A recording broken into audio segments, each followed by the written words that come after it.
there are several people from other traditions that I've cultivated friendships with that have been very meaningful for me. One of them, for instance, Sister Marianne Farina, who's a Catholic nun, and just has been an incredible help, and somebody who's over the years we've had really a wonderful relationship.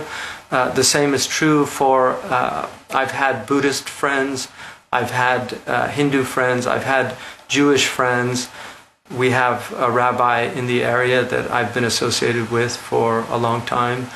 So I think for me, it's very important for us within the religious traditions, especially people that have the tribulation of leadership, is to have good relations with other people, because if the leaders have good relationships with other faith communities, then it sets the standard for the people that look up to them. Whereas if they're denouncing, if they're attacking or criticizing other religious traditions, which very often happens in that type of populist approach to religion, the demagogues amongst the religious people, that ends up having a very corrosive effect on people's hearts and their inability to see other religions as having every right to be here.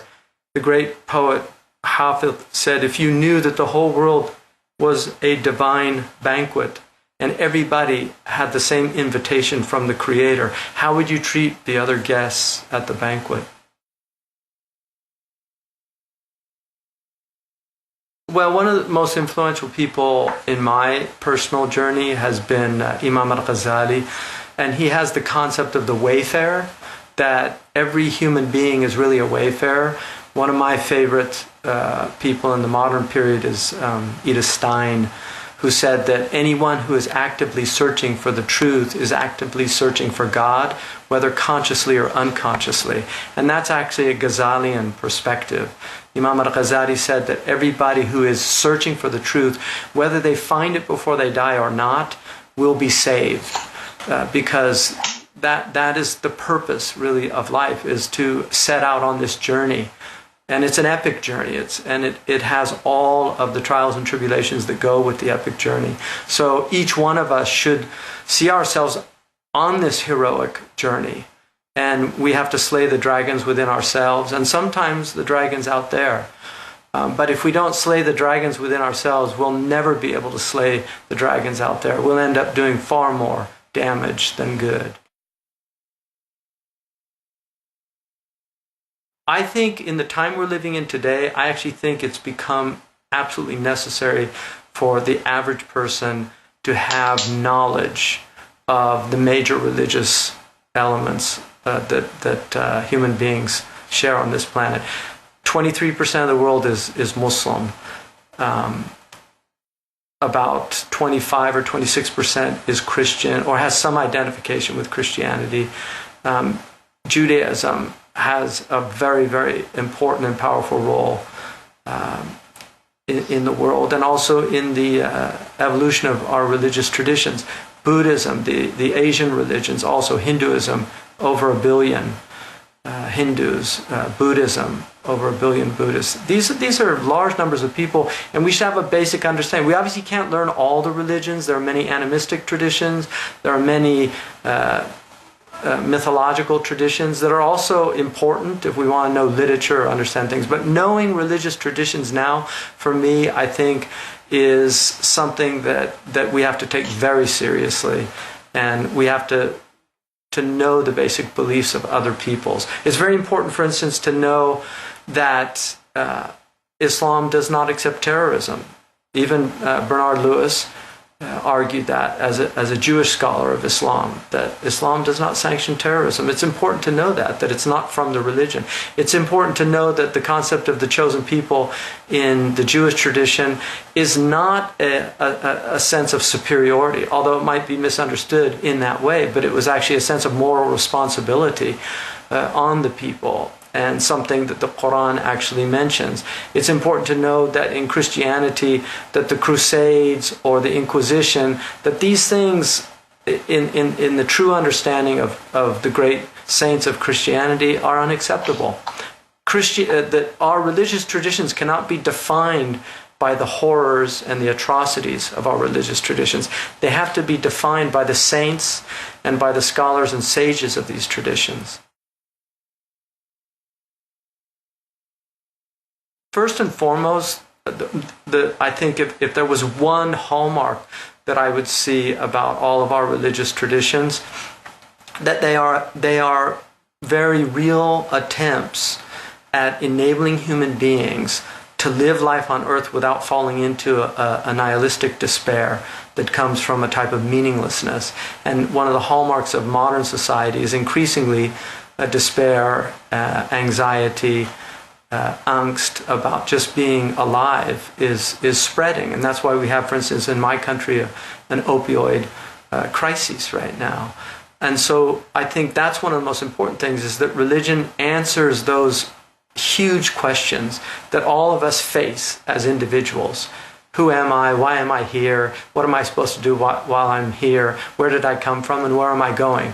These are the fundamental human questions that will never go away.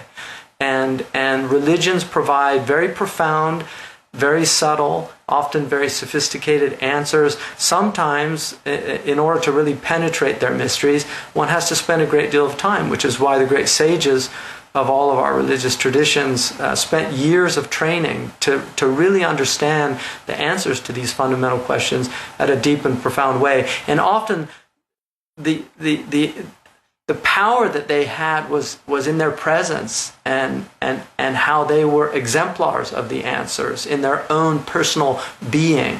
And that's why I think more than ever the world needs sanctified souls. It needs the Tzaddik in the Jewish tradition. It needs the Sunyasa. It needs the Bodhisattva. It needs the Wali. It needs the saint in the Christian tradition, the Wali in the Islamic tradition. We need these more exemplars of these religious traditions, because religion is not the problem. Religion, as it's rightly understood, is very often the solution to a lot of the problems that we share. And I think Jonathan Swift said it best when he said, we have enough religion to hate one another, but not enough to love one another. There's a great deal of truth in that statement.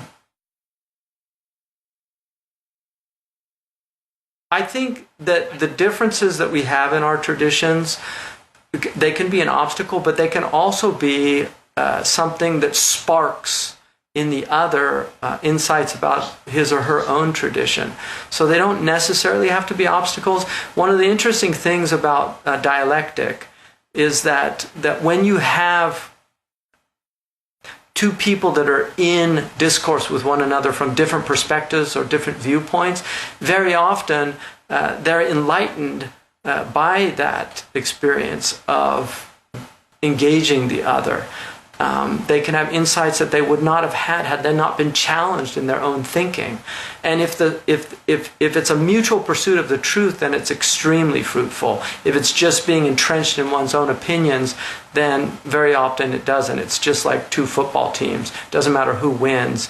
The fans are going to stick with their team. So I think that there can be a great deal of benefit from just interacting in those differences and looking at those differences.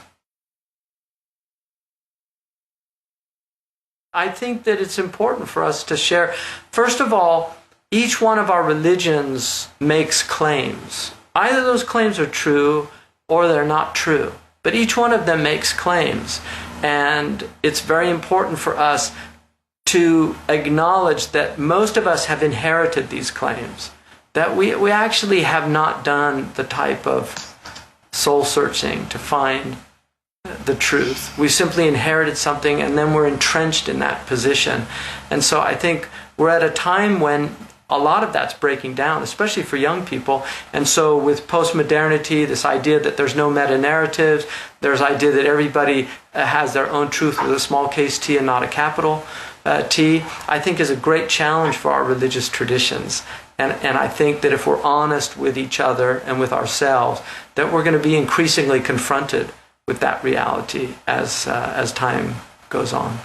Part of the message is that we are up against a tsunami of materialism, of atheism, and these people are becoming increasingly convincing for a lot of people because there's so much trouble in the religious communities. And so instead of seeing that we're actually we're natural allies, because the fundamental understanding of religious people is that life is not just material, it's not just quantitative, it's also qualitative. That both elements are working in our very human nature that has a body and has a soul. That just that acceptance, whether you're Jewish, whether you're Christian, whether you're Muslim, Buddhist, or Hindu, all of our major religions all accept that premise, that there is a spiritual dimension to the human being that is actually the single most important dimension to our being. And that if we ignore that to our soul's peril and to our well-being, our ability to flourish as human beings. So I think our natural alliances should really be recognized and should be highlighted and should be pursued. One of the things in the Islamic tradition, when the rain is withheld, we're supposed to do a communal prayer, and the Christians and the Jews are also encouraged to come out with the Muslims and pray with them, because all of us suffer when rain is withheld from us. And I think I've argued that in our current crises right now, we should really have the attitude of Daniel. Daniel's prayer is an extraordinary prayer where one just puts on the sackcloth and the ash and recognizes that we really need God's redemptive help, and that we are in crises. Our globe is in incredible crises right now. It's in many ways unprecedented in our history, what we know of our history. We've been through horrible periods, and this certainly is not the worst period that we've been through as a species, but what we're facing in terms of our environmental crises, in terms of our social crises, our civil crises, all of these things, we need help. And prayer is certainly a source of that help and a solace, if nothing else. It's a type of solace that enables people to deal with the problems that they have. I mean, I always